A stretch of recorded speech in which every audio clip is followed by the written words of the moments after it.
High Potential YouTube, I'm Mr. Rad and welcome to today's video. This is a video that has taken 4 years to compile all of the data, a ton of my butt in the seat of this RX8 in order to try to convince you guys, one, that RX8s are reliable, and two, that you should go out and get an RX8 to have fun in, because it won't be long before all the RX8s are used up, or I will have came and bought up all of the good ones, which is what I'm trying to do right now. We've got 4 of them. Welcome to try to find more. I know Calvin's got an extra one. We have quite a few RX8s around here to test their inevitable, the ultimate question about buying an RX8 is reliability. So before we jump into all the nitty-gritty details about the cost of ownership for 4 years, track days, things that have broken on my car, how many engines have I put in it, let's take this thing for a proper rally rip and show you guys just how much abuse a 2004 Mazda RX-8 can take.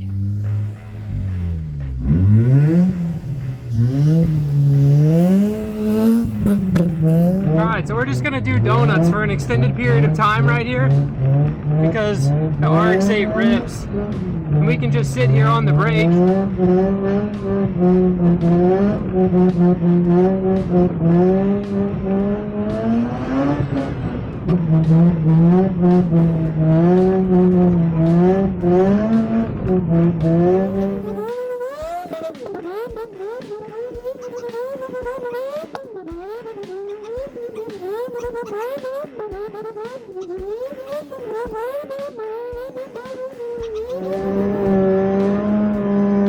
Just stop for a little sitter, you know?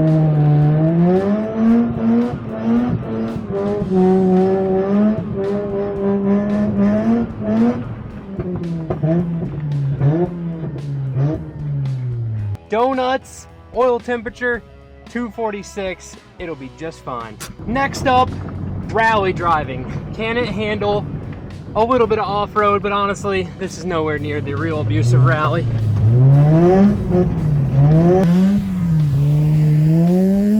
Just gotta make sure we keep our front bumper intact.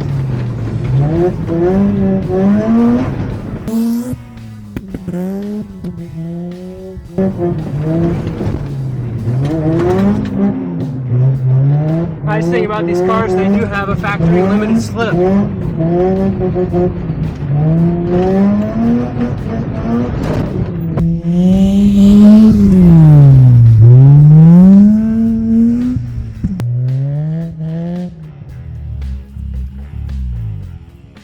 J-turn.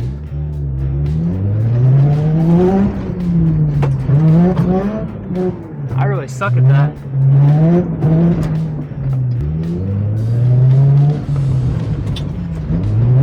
There we go. Just gotta commit.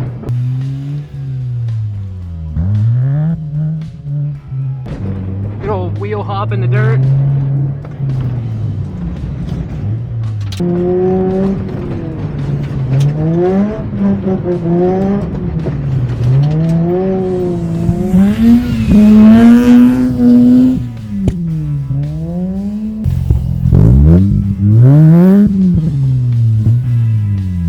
In addition to rally testing this car for the video, I have been taking this car to the racetrack a few times a year. I've taken it to the Tail of the Dragon a couple times, including last weekend.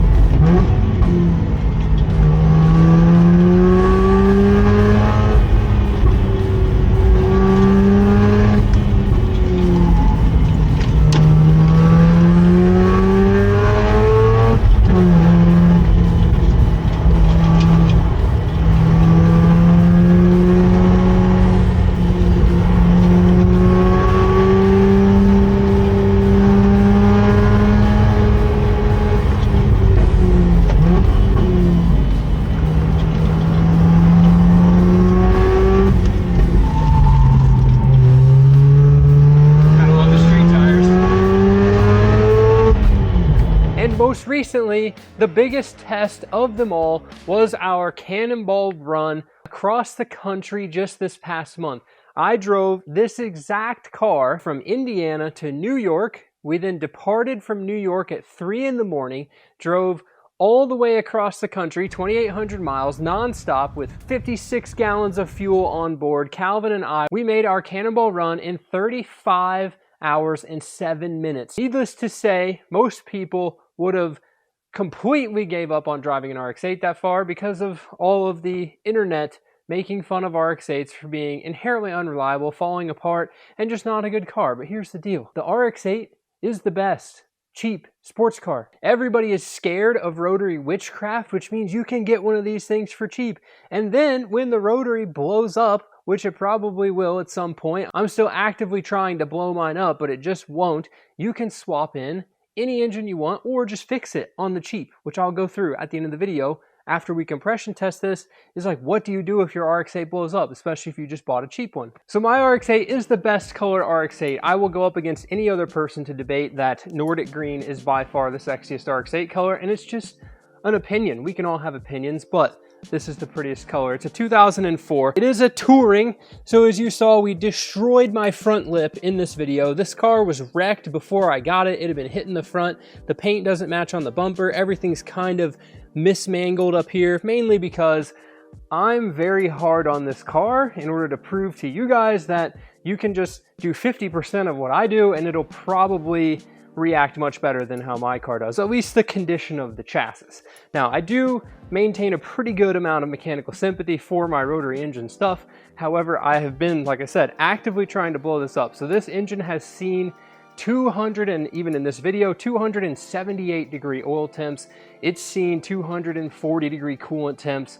It's just been hot lapped at the track, trying to find the limit of it, and ultimately I still haven't. We're still trying to break the car. So let's run through a few of the improvements I've made to my car, and then I'm going to walk you guys through one of the major issues I had that you guys probably wouldn't have been able to figure out, especially if you're an amateur car enthusiast or a novice as far as working on cars go. So this is a Mazda built engine. The kid that had the car was revving his car up, the clutch exploded. It actually broke the rear iron, so this engine is held in here with 3 bell housing bolts plus the bolt for the starter, and that is it. There is no dowel or anything on the side where the oil filter and starter is. We got 3 bolts on one side, 1 on the other, and so far it hasn't fallen out or my transmission hasn't fallen off.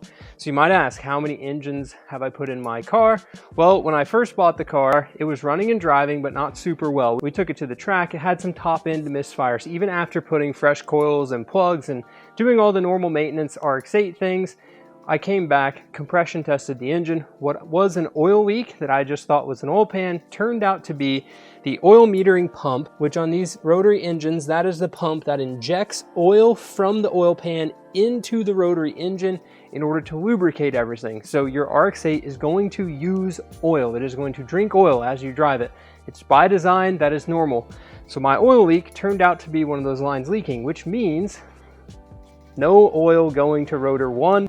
Therefore, I had low compression on the front rotor. It was 60 PSI, so the car ran and drove like normal. I would say 90% of RX-8 owners would have never known that the engine was hurt, but at the racetrack, 8,500 RPM, it just was not happy. Flashy check engine light, mad RX-8. So I bought this engine. I think we paid 500 bucks for it, or 350 bucks. We bought it a while back, honestly, before I'd bought this car. So we got the engine for a pretty good deal and just put it in here. I don't really remember how many miles are on it, nor do I really care. We're gonna compression test it or depression test it at the end of this video and see, because 2 years ago, this engine was making 90 PSI compression, plus or minus. See what it does after the Cannonball. As far as the rest of the car, Hawk HT10 brake pads, haven't had a single issue with wheel bearings. It's got Bilstein shocks, tine springs, white line sway bars, poly bushings in the suspension. The thing handles properly. It's currently just on stock wheels because we were, well, rallying the car and I didn't want to rally it on my fake TEs with Falcon RT 660, like super aggressive 200 treadwear tires. As far as an exhaust, it has a stock header. The catalytic converter is hammered out of the mid pipe, so don't tell the EPA, I'm sorry, it was clogged and I had to do something about it. So I hammered it out. Clogged cats will kill a rotary engine. So make sure that you unclog your catalytic converter for sure. The catback exhaust, I did have an HKS on it. It had that exotic speed or the bumper melter 9000 on here, but I did change this back out to my single exit.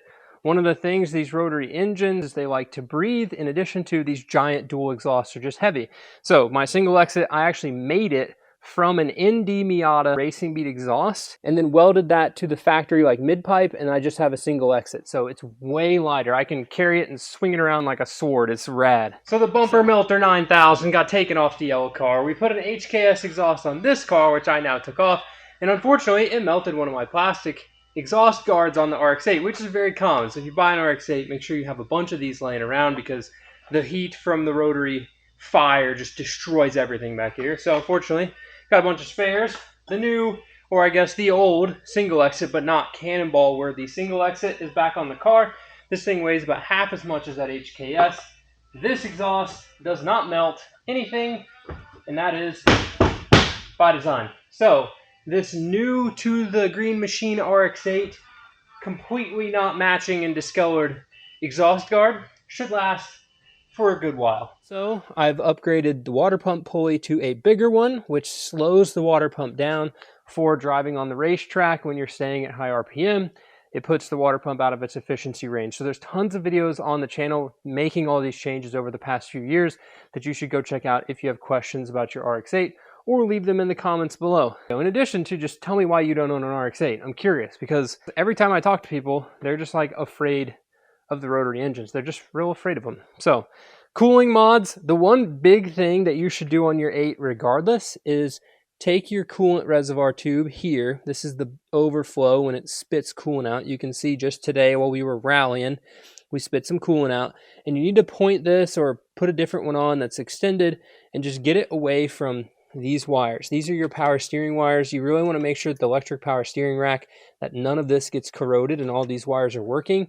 Sometimes these power steering racks can be a little bit finicky. They are just electric power steering. I've never had issues with this one. I've never had issues with the yellow one, but I just know people have had problems with those, especially when your car overheats and showers a bunch of coolant and then you get a short and then it's a whole, nightmare of a mess.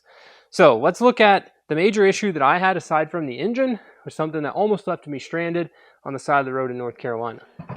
So probably the biggest issue that would have tripped a inexperienced car owner or a very new to cars person up that doesn't really have their troubleshooting brain all figured out is a problem I had with the RX8 transmission. But it's not what all you guys are going to say, which is this transmission's super fragile and all the synchronizers break and everything about the RX8 transmission sucks and you can't 13B REW swap your car. Here's the deal. Get good at shifting. I have no problems shifting RX8 transmissions all day long. Y'all just need some practice, and y'all just need to you just have to be one with the transmission. You got to feel it. You can't force it. You got to feel it. Once you can feel it, then you'll be good to go. The issue that I had that is going to trip you up if you have this problem is this lovely reverse switch right here. These wires run on the transmission. The catalytic converter goes right next to this transmission, and I melted my reverse switch wires. Thus, when I put my car in reverse at the tail of the dragon a couple years ago, before we had a 7-hour drive across the country, because cars that get driven are the best cars, the car just died. It shut off. I had power, but I had no crank. I had no lights on the dash. I had no nothing.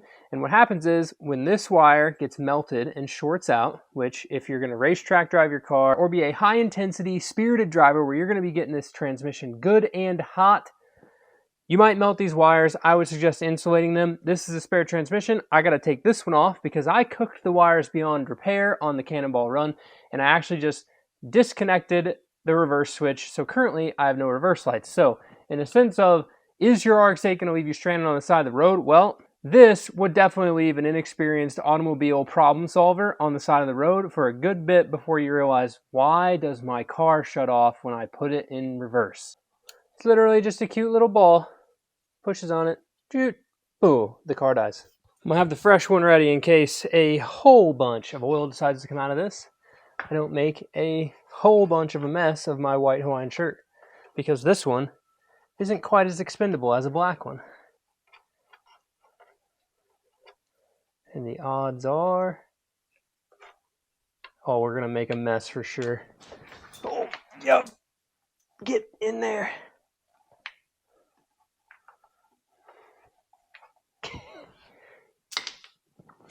That was great. Good job. Huge mess, big win. No big deal. We're sealed back up. I'll snug this down. And we're going to insulate this wire so it doesn't melt again, and then lay that thing back in here. Oh yeah, twisting that up, definitely good for it. All this oil right next to the exhaust, definitely good for it. Now I get to smell like gear oil for the rest of the day, which is terrible. I figured I would sit down for this because this is where you guys are going to lose your minds as far as how simple and cheap Mazda RX-8s can be. So everybody is going to ask the elephant in the room, how much does it cost to rebuild an engine in an RX-8? Or what can you do to buy an RX-8 that doesn't need an engine rebuild and will allow you to have a ton of fun for not a lot of money? So first things first, any rotary engine rebuild, like base price to pay somebody to do it, is probably going to start at or around $4,000, okay, to rebuild an engine. Most likely you're going to need parts replaced. Most likely it's going to be a mess inside of the engine, especially these RX-8s like to chew up housings and whatnot. So what I can recommend is when you go buy an RX-8, don't buy one that's been sitting for a long time. Don't buy one that's locked up. Try to find one that was recently running, hasn't been rusting away in a field, so that way your cost of entry is pretty low, but yet your reward is pretty high. When you go buy an 8 and they're sitting, if it cranks, key on, what you want to listen for is the whooshes. You want to hear, you don't need a compression tester, you don't need any fancy tools, just pull a spark plug on the rear rotor, crank the engine, you're going to want to hear whoosh, whoosh, whoosh, whoosh. Like whoosh, whoosh, whoosh, whoosh, whoosh, whoosh, consistently. If you hear whoosh, whoosh, whoosh, whoosh, whoosh, whoosh, and you got a hole that's down, then you know your engine needs rebuilt. It might still kind of run, but you know it needs rebuilt. Do that for the front and the rear rotor. If you got 6 equal whooshes, then it's most likely some other simple thing, just like the yellow car. They pinched the O2 sensor wiring when they changed the clutch, and it shorted out the ignition system, and the car would crank, but it would never start. So hopefully you can find something that's simple like that, but I wouldn't just go jump on a $500 RX-8 that's kind of janky, because you might end up like having to sell it to me because I need a transmission, and most of the time when you buy an RX-8 transmission, it's cheaper to just get the whole car attached with it. Which lends us to the price and cost of ownership for an RX-8. So you know how much it costs to rebuild an engine. You know how much I paid for the used engine. I would try to find something in the middle of that to fix your engine on your RX-8 that you're going to buy, because I'm so inspiring and teaching you guys all about these cheap RX-8s and how much fun they are. But the cost of ownership of my car, here's the deal. Paid $2,000 for it. Right off the rip, I did ignition coils, a bigger radiator, I put good tires on it, put that strut brace on it, put an under tray on it. So let's just say miscellaneous assorted goods, $1,500 right off the rip stuck into the car. So I was $3,500 into this car with the old engine. We then had to buy the other engine, so we'll say another $500. So we're at $4,000 in the car to have like the 100 PSI compression now engine that has lasted me the last couple of years, so $4,000. Now you don't have to go out like I did and put Falcon RT660 tires and like decent wheels and do the sway bars and the suspension, you know, so all the stuff that I've upgraded over time going to the racetrack has totaled up to be just over $6,000. And that's not counting the consumables for going to the racetrack. So that's where I stand with my RX-8 and its reliability. It hasn't really broken anything major, which has been a huge win. I had a front main oil seal leak that I fixed, but that's like a $10 seal. There's a whole video on how to do that yourself. I've cleaned the injectors in this car, which you can fortunately find like a cheap second set of RX-8 injectors and then have those cleaned and put them in your car.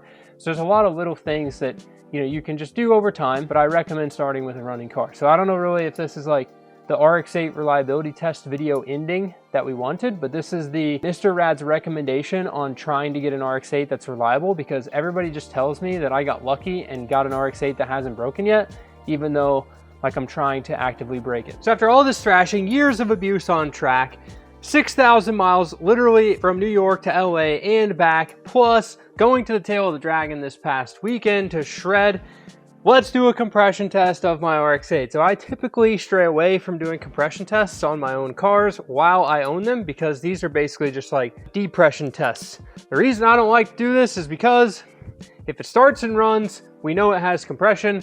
I don't need to check it just to make me feel good or bad every month. I just drive the cars because I enjoy driving my cars. So this one starts literally every time, hot, cold, warm, the whole deal. It doesn't have fancy LS coils or anything astoundingly out of the ordinary. It has revision C coils, which are the Series 2 RX8 coils. I just put fresh plugs in it as it really didn't like the 6,000 miles at 6,000 RPM for the whole way across the country with the added, like, you know, a little bit of extra OMP oil in the premix. So let's just see. Drop a guess in the comment below, but I can tell you, if you didn't guess it already in this video, I'm betting that it makes 90 PSI compression or 92 PSI compression right now. So it's not completely cold, but it is not completely warm. So this is a lukewarm compression test, which means it means absolutely nothing except for the fact that we're gonna get some sort of a number. Pop the hood, 2JZ. If I found an RX8 with a 2JZ, honestly, I'd probably buy it because it would be a blast and it would make more power than the little Renesis does. So we gotta pull a fuse or something of the sort such that the car doesn't start while we're doing our compression test. If you've seen me do compression tests, you've seen me do this a bajillion times. The injector fuse, which turns those off, and I'm gonna pull the fuel pump fuse, which turns that off just in case. Rear rotor compression test, take one. Hopefully the car doesn't start.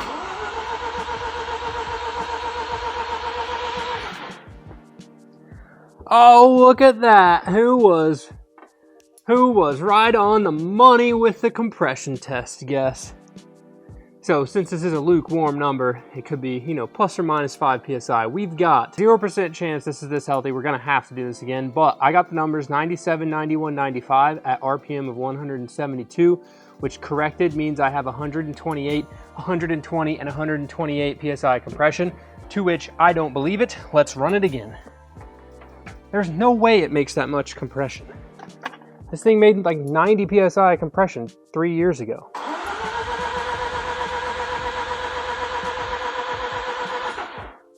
There we go, that's more like it. Okay, so it misread the cranking RPM, no big deal. We have real numbers for the rear rotor now, which is kind of as expected. So we've got 97, you can see it right there, I'll recite it. 102, 98, 105 on the rear rotor. This thing's pretty dang good for an engine with 3 bell housing bolts and a broken rear iron. Plugged into the front rotor now, let's get some data.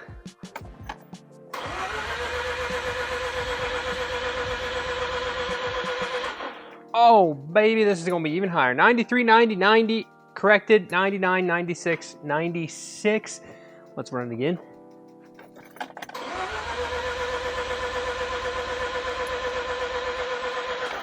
'92, 93, 91, 97, 98, 95. I would say, guys, we have a very healthy engine in this RX8. And after all of that abuse, if that doesn't give you any sort of confidence in the fact that you can buy and own an RX8 that is in healthy condition and have a ton of fun for not a lot of headache. Does it match what your guesses were in the comments below based on, you know, how fast it starts, but yet starts every time? And I'm telling you, your low compression RX8 that doesn't run might not just be the engine's fault. You might have a lot of other things going on with an RX8, which I can tell you is one way you can get a stellar deal on an RX8, just like the yellow one, where it cost me 1 pair of RX8 seats to buy that car. We fixed one small wiring mishap that happened while a clutch got changed, etc. Transmission was out, they pinched a wire, etc. And literally got a running car. Now that engine makes 70 PSI compression, so it's not gonna last that much longer, but it's also not gonna make that much horsepower because compression means horsepower, not just driving your car around. Ultimately, every person, I've said this 4 times in this video probably, is just scared of these cars, and I don't know why. There's literally less parts in a rotary engine than there are in the cylinder head of like a new 3-cylinder engine. Not even like a 2JZ, you know, pop the hood, Fast and Furious Supra engine that, like, when you take a camshaft out, you've taken out more bolts than I take out whenever I have to like take this whole engine apart completely. So I just find it amusing that people are scared of the simplicity of literally like the best extended cab sports car that you can buy. So with that, comment below. I really want to know your thoughts. RX8, how mine's held up, literally 6,000 mile road trip. It's gained compression. The body is in much worse shape than when I got it, for sure. The bumper has way more zip ties and tape on it. I've had to refix my under tray a bunch, just a few times in this video. So, yeah, let me know. I'm excited. I'm just going to keep ripping it. We're going to the track this weekend. It's going to be super rad. I'm putting a new turbo on the yellow car, so we're going to test turbo RX8 reliability, which is going to be super awesome. And ultimately, the slow, rad potential green machine RX8, we're just going to keep trying to kick the proverbial rods out of it, you know? No apex seals flying out the exhaust yet. So with that, thank you guys so much for watching the videos. Thank you guys so much for commenting on the videos. Leave a like, subscribe, and if you want, check out the Rad Potential Patreon. I've got a place where, say you buy an RX8 and you're having some problems with it, it's like the Ask Jeeves, but Ask Mr. Rad, if you guys remember Ask Jeeves before Google. You can hop on there, send me a message, I can make a video to answer your specific questions about your car, and I can help you guys fix your RX8. I know, you know, Big O tires won't ever touch a rotary engine. Heck, even the Mazda dealership won't work on rotaries anymore. The guys on Patreon right now are who make all of this stuff possible, and I can't thank them enough. Keep it rad and live a life you don't need a vacation from. I'm so pumped, guys. Today was super rad. The car is filthy. Sorry to Charles and William, previous owners and my friends of this car, to see it in such, you know, has compression, not broken. Hopefully you guys noticed that, but in such, just, it's in shambles, guys. We just drove the crap out of this car the last couple weeks, and it keeps on ticking. So I cannot wait, though. You know, comment below what you guys want to ultimately see the green car do.